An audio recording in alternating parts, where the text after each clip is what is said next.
Bismillahirrahmanirrahim. Urusan cinta itu bukan urusan makhluk, tetapi urusan cinta itu miliknya Allah.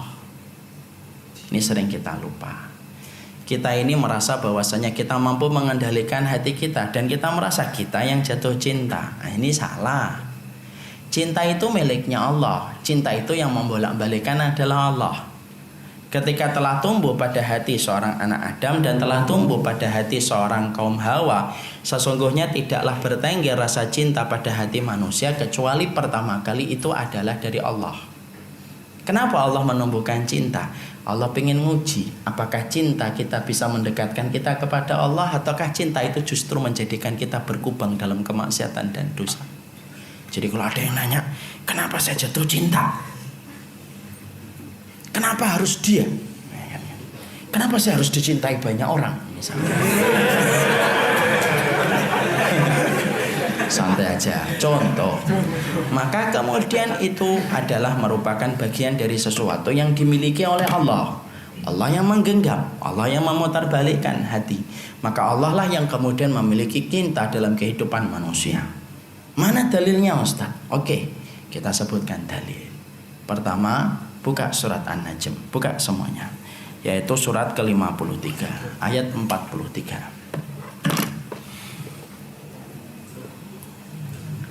Siapa yang membawa? Antum bawa mushaf? Ada. Siapa yang bawa mushaf? Antum? Agak Risma? Bawa? Saya bawa mushaf. Ayo, bawa Quran digital. Antum? Digital. Iya. Ya, surat ke-53 ayat 43.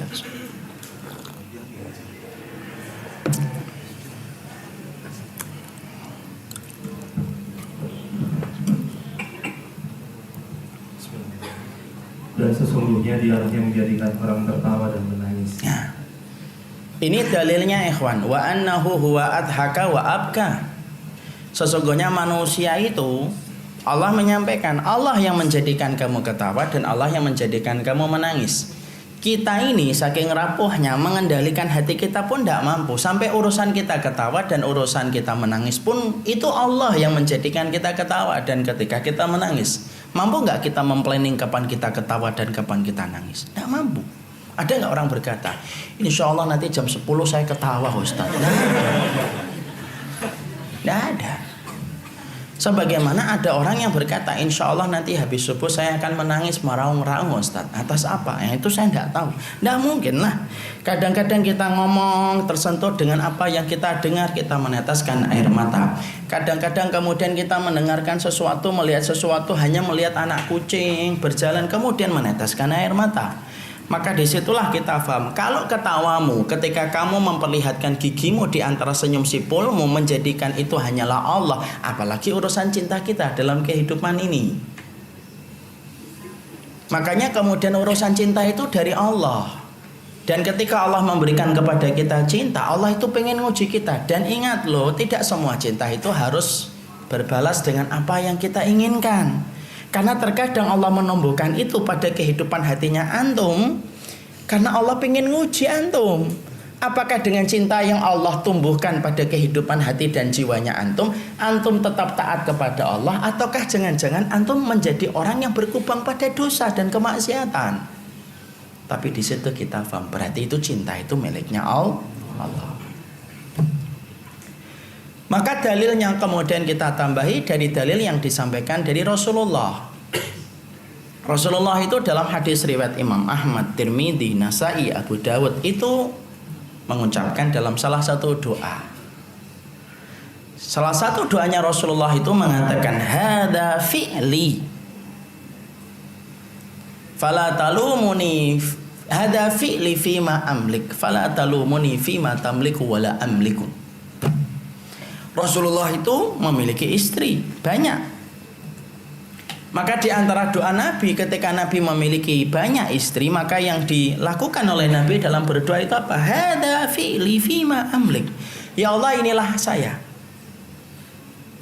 Dengan perbuatan saya yang saya kuasai. Jangan mencelaku ya Allah terhadap sesuatu yang engkau miliki dan tidak aku miliki. Apa sih maksud doa itu yang diucapkan Rasulullah? Saat itu Rasulullah memiliki banyak istri. Rasulullah itu orang yang paling adil dalam kehidupan rumah tangga beliau bersama dengan para istrinya. Tapi cintanya Nabi kepada Aisyah lebih besar daripada cintanya beliau kepada istri yang lainnya. Walaupun cinta itu tidak menjadikan Nabi berbuat zalim ketika mendolimi istri-istri yang lainnya. Nabi tetap adil walaupun cinta terbesarnya Nabi kepada ibunda Aisyah. Makanya maaf ya, dalam poligami yang menjadi syarat itu adil itu apa Ustaz? Adil dalam pembagian, bukan adil dalam masalah cinta. Karena masalah cinta itu kita tidak mampu menguasai. Makanya Nabi kemudian berdoa mencurahkan isi hatinya kepada Allah. Inilah yang bisa aku lakukan ya Allah, yang bisa aku kendalikan, yaitu adil kepada istrinya.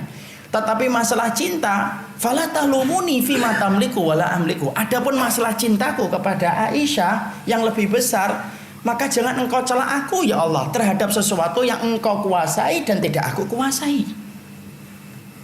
Makanya maaf ya kalau dalam kasus poligami, nih keluar sedikit. Dalam kasus poligami yang diwajibkan itu adil dalam pembagian. Kalau kemudian ente kasih nafkah yang di sana 500 juta, yang di sini juga 500 juta. Kalau misalkan anaknya sama, songong dikit boleh lah. Artinya bukan ini. Tapi kemudian itu sama. Kalau ente kasih di sini itu adalah apartemen Paku Buwono, ya yang satu apartemen Paku Buwono. Jangan yang satu apartemen Paku Buwono, yang satu apartemen di Bekasi. Beda. Dalam masalah pembagian harta harus sama, pembagian malam harus sama, giliran harus sama. Tapi masalah cinta tidak bisa. Cinta itu yang memiliki Allah. Makanya kemudian doanya Nabi kepada Allah, hada fili fima amlik. Yang aku kuasai itu membaginya ya Allah. Adapun masalah cintaku, engkau yang kuasai, aku tidak kuasai masalah cinta. Makanya tanya sama ibu-ibu yang memiliki banyak anak. Contoh istri saya, anaknya 6. Saya tanya, mana yang kamu paling cintai? Selalu jawabannya normatif kalau pertama pertanyaan itu saya tujukan. Ya semuanya saya cintai dong, Bi. Tapi kan pasti ada yang pasti kamu lebih cintai di antara anak-anakmu. Pasti ada. Lalu kalau kemudian ditanya, banyak alasannya. Mungkin yang paling mirip, mungkin yang paling empati, yang paling sensitif, yang paling baik. Dan sesungguhnya itu tidak bisa dibuat-buat. Makanya kalau kita punya anak banyak seperti 6, maka lebih cinta kepada anak yang keempat, lebih cinta anak yang kelima. Boleh, tidak dosa. Yang dosa ketika kecintaanmu kepada anak yang kelima menjadikan kamu mengistimewakan dia, lalu merendahkan dan mendolimi anak-anakmu yang lainnya. Itu baru tidak boleh. Berarti kalau ada seorang wanita diberikan banyak anak, dia mencintai semuanya, tapi tetap ada satu anak yang lebih dia cintai. Itu menunjukkan kepada kita bahwasanya cinta itu miliknya Allah. Kita tidak bisa untuk kemudian menggugahnya. Makanya kadang-kadang ada orang, kenapa di antara jutaan laki-laki dan jutaan wanita yang pernah seliweran dalam kehidupannya dan hadir dalam teras kehidupannya, kenapa dia jatuh cinta yang itu? Kenapa dia senang yang itu? Kenapa dia senang yang itu? Terkadang itu merupakan bagian dari Allah yang kemudian membolak-balikkan hatinya. Makanya kemudian disitulah kita akhirnya paham. Itu dalil kedua.